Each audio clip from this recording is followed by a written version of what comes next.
Hello everyone. आज हम शुरू कर रहे हैं एनवायरनमेंट का एक नया चैप्टर, एनवायरमेंटल इश्यूज। इस चैप्टर में एनवायरमेंटल पॉल्यूशंस के साथ साथ green house effect, ozone depletion, global warming, ऐसे एनवायरनमेंट से जुड़े हुए और टॉपिक्स के बारे में भी पढ़ेंगे। थोड़ा बहुत आपने लोअर स्टैंडर्ड में भी पढ़ा होगा। इस चैप्टर में थोड़ा डिटेल में दिया गया है। चलिए शुरू करते हैं एनवायरमेंटल इश्यूज। सबसे पहला टॉपिक है एनवायरमेंटल पॉल्यूशन। इस चैप्टर का आधा पार्ट एनवायरमेंटल पॉल्यूशन से जुड़ा हुआ है, इसलिए सबसे पहले शुरू करते हैं पॉल्यूशन की definition. What is pollution? Pollution is any undesirable change in physical, chemical और biological characteristics of air, land, water और सॉइल।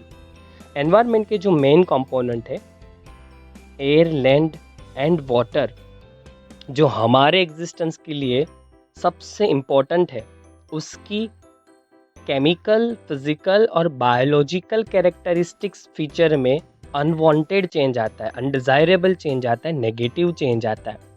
सिंपल लैंग्वेज में बात करें तो पॉल्यूशन का मतलब है एयर, लैंड, वाटर जैसे जो एनवायरनमेंट के बहुत इम्पोर्टेंट कंपोनेंट्स है, उसके अंदर आने वाला नेगेटिव चेंज। और ये चेंज जो एजेंट्स की वजह से आता है उनको हम पॉल्यूटेंट्स कहेंगे। पॉल्यूशन के लिए रिस्पॉन्सिबल फैक्टर्स पॉल्यूटेंट्स के नाम से जाने जाते हैं। दैट मीन्स पॉल्यूटेंट्स का मतलब ये हुआ agents that cause pollution. 21st century में अगर पॉल्यूशन की बात हो रही है तो डेफिनेटली ह्यूमन पॉपुलेशन एक्सप्लोजन ये सबसे ज़्यादा इम्पोर्टेंट फैक्टर है, जिसकी वजह से एनवायरमेंटल पॉल्यूशन इंक्रीज हो रहा है। बढ़ते हुए ह्यूमन पॉपुलेशन ने फूड, वाटर, होम, इलेक्ट्रिसिटी और ऑटोमोबाइल्स की डिमांड इंक्रीज की, जिस रीज़न से पॉल्यूशन बढ़ता ही गया।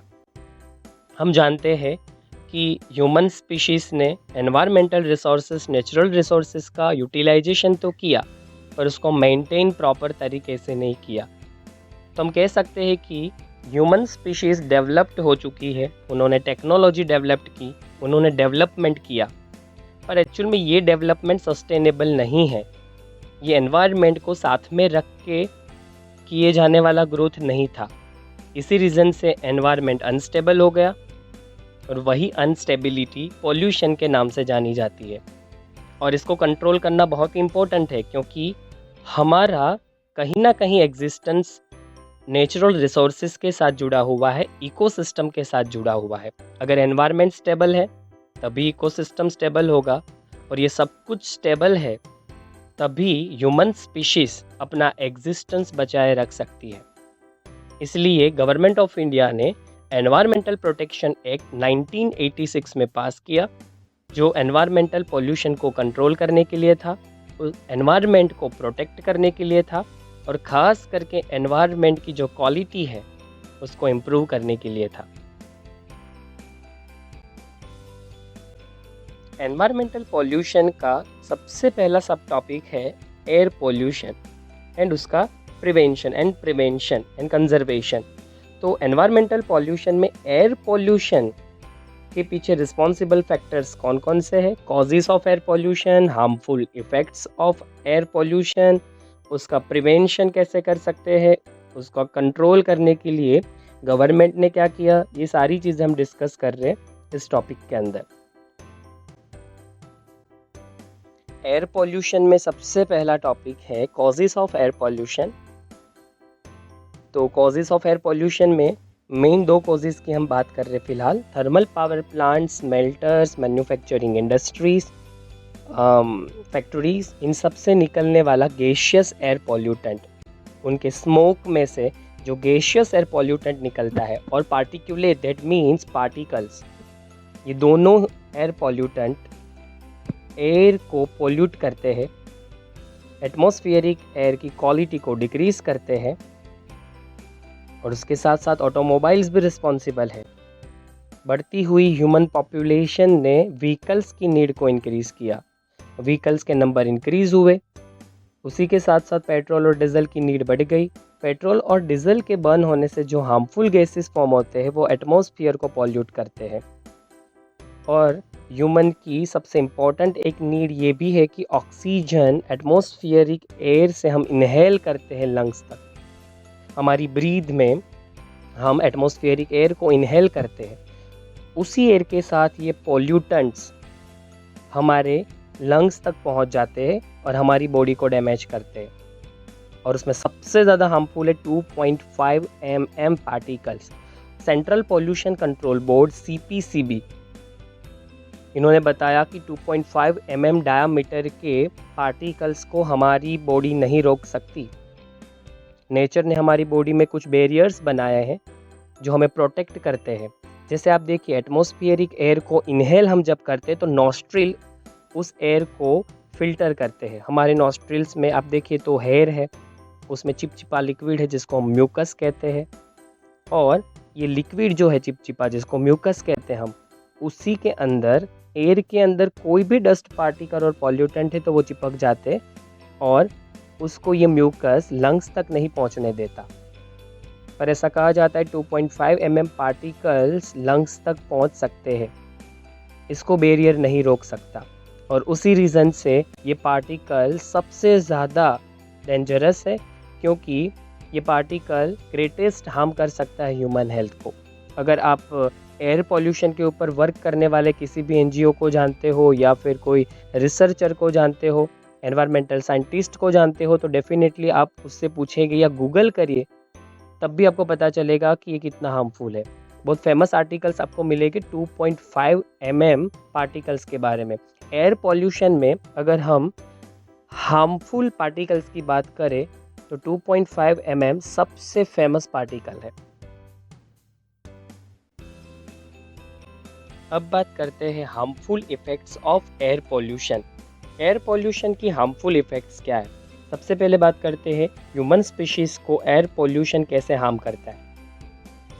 मेन चीज़ है रेस्पिरेटरी प्रॉब्लम्स। हम जानते हैं कि एटमॉस्फेयर में जो ऑक्सीजन है वो हमारी एक नीड है, और ऑक्सीजन की डिमांड को फुलफ़िल करने के लिए हम इनहेल करते हैं एटमॉस्फेरिक एयर को, और उसी के साथ हमारे लंग्स तक और रेस्पिरेटरी सिस्टम तक पहुंच जाते हैं पॉल्यूटेंट्स। उससे इरिटेशन होता है, कई बार गले के अंदर, थ्रोट के अंदर इरिटेशन फील होना, बर्निंग फील होना, इन्फ्लामेशंस आता है। अगर हम रेस्पिरेटरी म्यूकोजा की बात करें तो जो इनर लाइनिंग है रेस्पिरेटरी सिस्टम की, उसको हम म्यूकोजा कहते हैं रेस्पिरेटरी, और उसी के नीचे इडीमा होगा। दैट मीन्स उसके अंदर धीरे धीरे लिक्विड एक्यूमुलेट होने लगेगा, उसको इन्फ्लामेशंस की साइन कह सकते हैं, बर्निंग पेन होना। और अगर ये प्रोसेस और चलती रहती है तो अल्टीमेटली लंग्स को डैमेज हो सकता है और प्रीमेच्योर डेथ्स भी हो सकते हैं। तो एयर पोल्यूशन से बहुत ज़्यादा हार्मफुल इफ़ेक्ट ह्यूमन स्पीशीज़ को हो रही है, और इसके लिए रिस्पॉन्सिबल ह्यूमन स्पीशीज़ खुद ही है। अगर हम जनरलाइज बात करें तो प्लांट्स का जो ग्रोथ है उसमें रिडक्शन होगा, और जो हम क्रॉप ले रहे हैं उसकी क्वांटिटी में और उसकी क्वालिटी दोनों में फ़र्क पड़ेगा। हो सकता है कि प्लांट्स का प्री मेच्योर डेथ भी हो जाए। तो ये हार्मफुल इफ़ेक्ट है एयर पोल्यूशन की।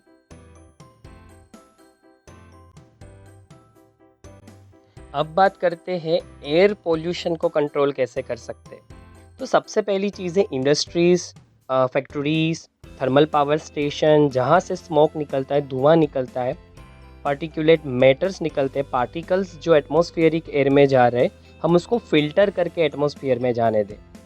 उसके लिए हमें फ़िल्टरेशन करना पड़ेगा उस स्मोक का और या तो पार्टिकुलेट मैटर का। उसको हार्मलेस बनाइए और उसके बाद उसको एटमॉस्फेयर में रिलीज़ करिए। सेकेंड है use of lead free petrol और डीजल। पेट्रोल और डीजल में नेचुरली जो लीड पाया जाता है, उस लीड को रिमूव करने से व्हीकल्स में से काफ़ी पॉल्यूशंस कम हो जाएगा। यूज़ ऑफ कैटालाइटिक कन्वर्टर्स, इसके बारे में हम नेक्स्ट स्लाइड में पढ़ेंगे। कैटालाइटिक कन्वर्टर्स हार्मफुल गैसेस को हार्मलेस गैसेस में कन्वर्ट करता है। ओल्ड व्हीकल्स को यूज़ ना करें, उसका एक एक्सपायरी डेट होता है इंजन का, उसके बाद वो व्हीकल्स का यूटिलाइजेशन हम नहीं कर सकते, क्योंकि ओल्ड व्हीकल्स जिनके इंजन ख़राब हो चुके हैं, जिनके इंजन को बहुत ज़्यादा वक्त हो चुका है, वो ज़्यादा पॉल्यूशन करते हैं। Use of low sulphur petrol and diesel, जितना पेट्रोल और डीजल में सल्फ़र लेवल लो होगा उतना सल्फर रिलेटेड जो पॉल्यूशन फैलाने वाली गैसेस है उनका एमिशन व्हीकल्स कम से कम करेंगे।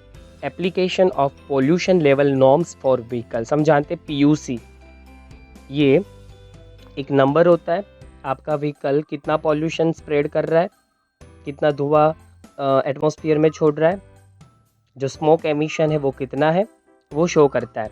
और इससे क्या होगा कि अगर आपका व्हीकल और उसका इंजन प्रॉपरली फंक्शन नहीं कर रहा तो पीयूसी का जो नंबर है वो अपने डिज़ायर नंबर से बहुत ज़्यादा दिखाएगा, और जिनका नंबर बहुत ज़्यादा है एक बाउंड्री और लिमिट से, उनको उन व्हीकल के अंदर या तो इंजन रिप्लेस करवाना पड़ेगा या तो फिर उस व्हीकल को रिसाइकल के लिए भेज देना पड़ेगा।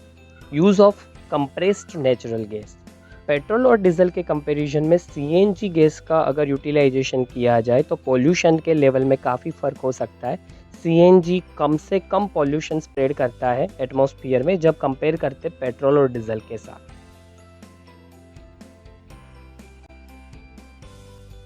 एयर पोल्यूशन एंड कंट्रोल का सबसे पहला तरीका है कैटालाइटिक कन्वर्टर। ये converter platinum, palladium and rhodium जैसे कॉस्टली एलिमेंट से बनाया जाता है। ये काफ़ी कॉस्टली होता है और इसको लगाया जाता है व्हीकल्स के अंदर। व्हीकल्स में पेट्रोल, डीजल जैसे फ्यूल के बर्न होने से जो धुआं निकलता है, स्मोक निकलता है, उसमें काफ़ी पॉइजनस गैसेस होती है। ये कन्वर्टर ऐसे पॉइजनस गैसेस को हार्मलेस गैसेस में कन्वर्ट करता है, जिससे हम पॉइजनस गैसेस का एमिशन एटमॉस्फेयर में रिड्यूस कर सकते हैं। तो पेट्रोल और डीजल जब इस्तेमाल किया जाता है, यूटिलाइज किया जाता है एज अ फ्यूल व्हीकल्स के अंदर, तो उसका सारा हिस्सा बर्न नहीं हो पाता। पेट्रोल और डीजल का एक छोटा सा हिस्सा बिना जले धुएं के साथ बाहर आ जाता है व्हीकल से, जिसको अनबर्न्ड हाइड्रोकार्बन्स कहते हैं। ये कन्वर्टर उसको CO2 और वाटर में कन्वर्ट कर देता है। कार्बन मोनोऑक्साइड को ये CO2 में कन्वर्ट कर देता है। Carbon monoxide extremely poisonous gas है। Carbon monoxide is having a 200% higher affinity with the haemoglobin. जब हम कंपेयर करते हैं इसको ऑक्सीजन के साथ, ऑक्सीजन के कंपैरिजन में कार्बन मोनोऑक्साइड की हीमोग्लोबिन से बाइंड होने की जो एफिनिटी है वो 200 टाइम्स हायर है। मतलब एक बार कार्बन मोनोऑक्साइड गैस लंग्स तक पहुंच गया और अगर उसका अमाउंट बहुत ज़्यादा है और वो हीमोग्लोबिन के साथ बाइंड हो गया तो वो हीमोग्लोबिन से फिर डिटेच नहीं होगा। मतलब जितने हीमोग्लोबिन को कार्बन मोनोऑक्साइड ने पकड़ रखा है उतने हीमोग्लोबिन अब अनअवेलेबल है ऑक्सीजन ट्रांसपोर्टेशन के लिए। और अगर ऐसा हुआ तो आपकी बॉडी में प्रॉपर ऑक्सीजन लेवल नहीं मेंटेन होगा। बहुत ज़्यादा पॉइजन अगर आपकी बॉडी में चला जाता है, कार्बन मोनोऑक्साइड की पॉइजनस इफेक्ट बहुत ज़्यादा है, बहुत heavy amount of carbon monoxide आपने इनहेल कर लिया है तो डेथ भी हो सकती है। नाइट्रिक ऑक्साइड को ये कैटालाइटिक कन्वर्टर नाइट्रोजन में कन्वर्ट करता है। तो आपने देखा कि जो भी पॉइजनस एलिमेंट्स थे, जो पॉइजनस गैस थे, इन सब को इसने हार्मलेस गैस में कन्वर्ट किया। जैसे CO2 और वाटर जो है वो नॉन पॉल्यूटेंट है, CO2 नॉन पॉल्यूटेंट है, नाइट्रोजन नॉन पॉल्यूटेंट है। इस तरीके से कैटालाइटिक कन्वर्टर व्हीकल से निकलने वाले पॉइजनस गैसेस से एटमॉस्फेयर में होने वाले हार्म को रोकता है। पर इसमें एक बहुत इम्पोर्टेंट जो पॉइंट है, जो नोट करने लायक, वो ये कि मोटर व्हीकल्स में अगर कैटालाइटिक कन्वर्टर लगाए गए हैं तो ऐसे व्हीकल्स में अनलीडेड पेट्रोल यूज़ होना चाहिए। पेट्रोल और डीजल में जो लीड पाया जाता है वो लीड कैटालाइटिक कन्वर्टर को रोक देता है, उसको इनएक्टिवेट कर देता है। तो हम चाहते हैं कि ये कन्वर्टर हार्मफुल और पॉइजनस गैसेस को हार्मलेस गैसेस में कन्वर्ट करे और व्हीकल से निकलने वाला धुआं एटमॉस्फेयर को पॉल्यूट ना करे। तो हमें ऐसे व्हीकल्स में कैटालाइटिक कन्वर्टर लगाना है, पर उसी के साथ हमें अनलीडेड पेट्रोल यूज़ करना है।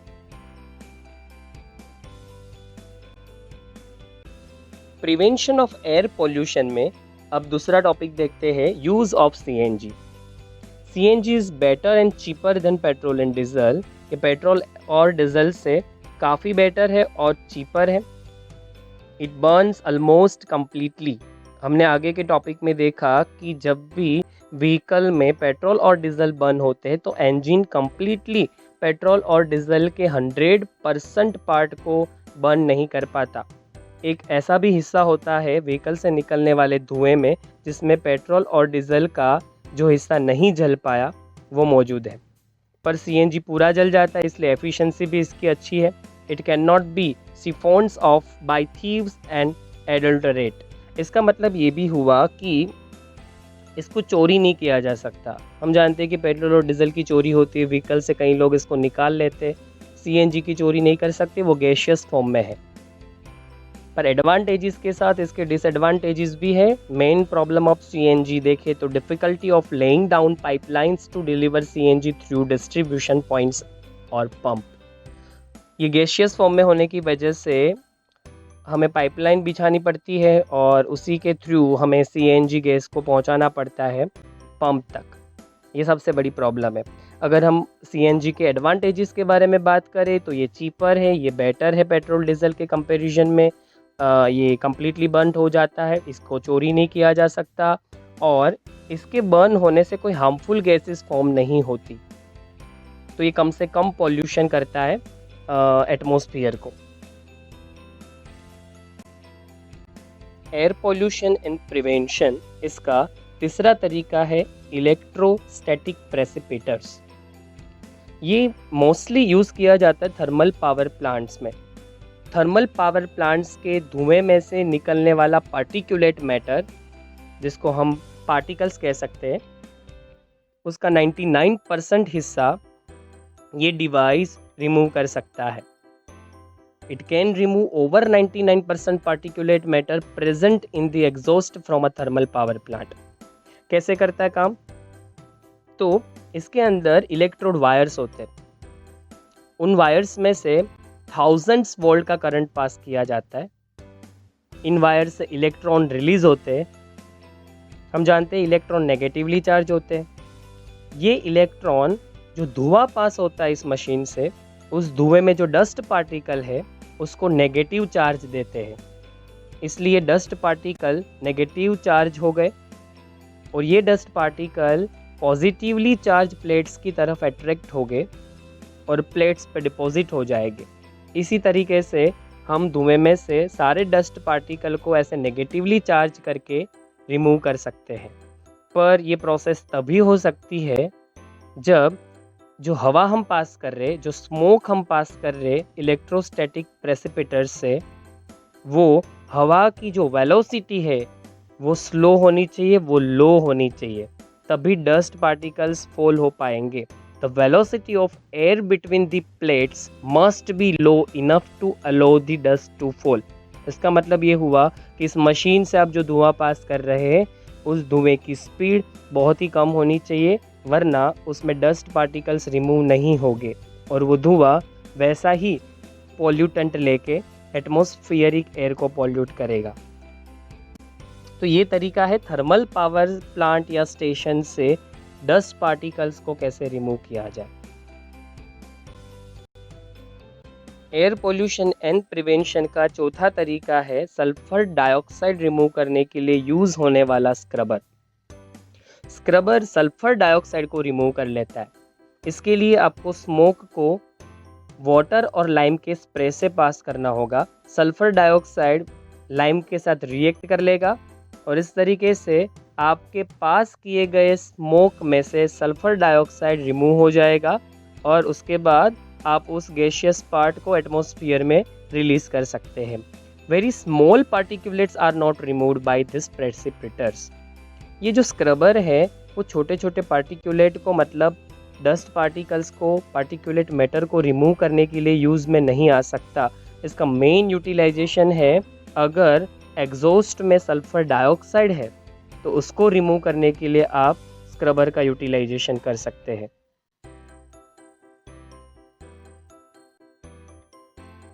Noise pollution.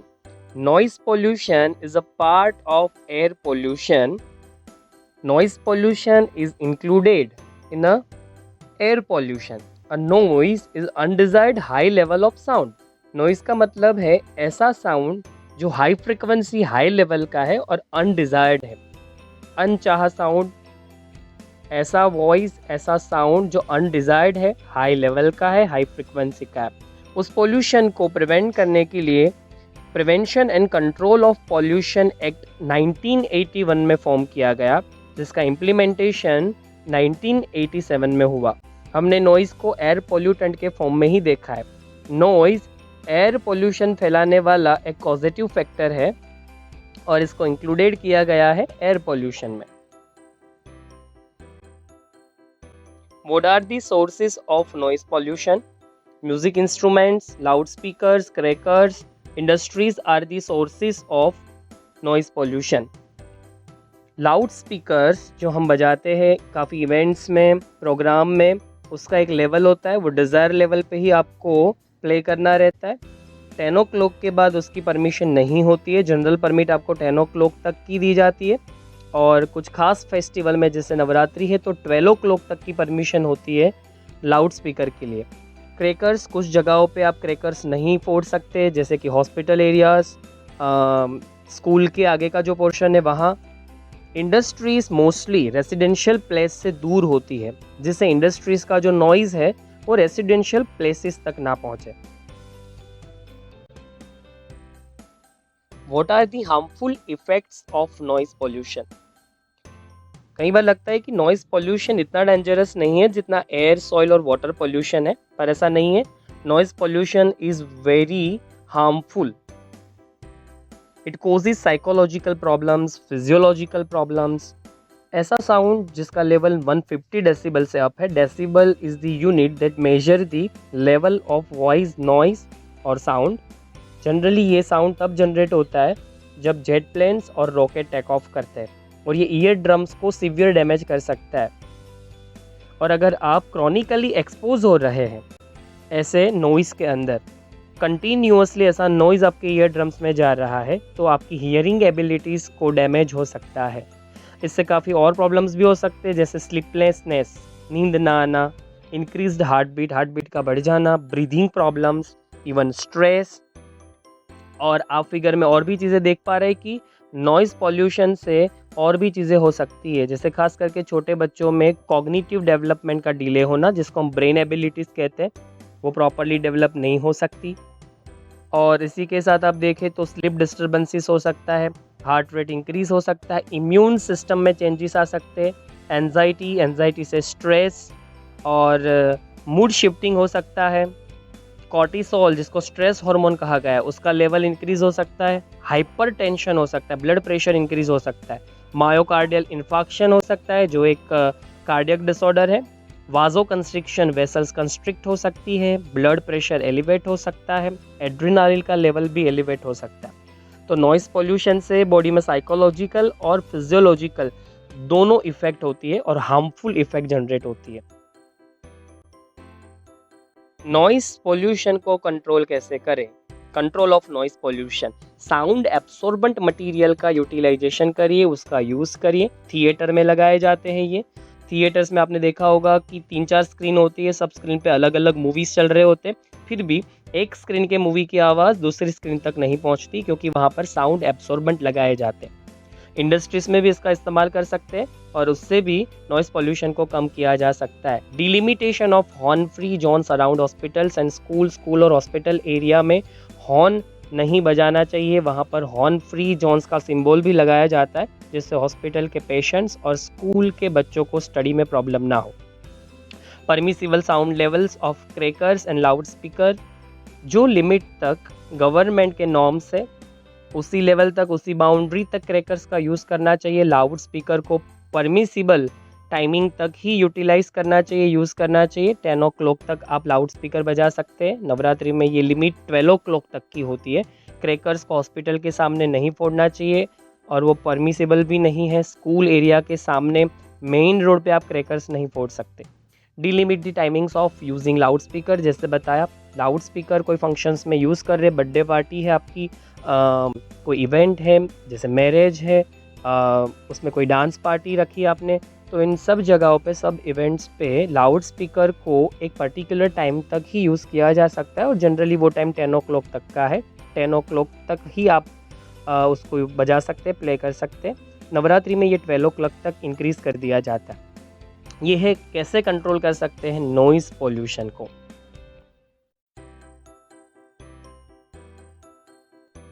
और लास्ट में एयर पॉल्यूशन को कंट्रोल करने के लिए जो लॉज बनाए गए, जो पॉलिसीज़ फॉर्म की गई है, जो कंट्रोल करता है व्हीकल पॉल्यूशन को, laws and policies in India to control vehicle pollutions.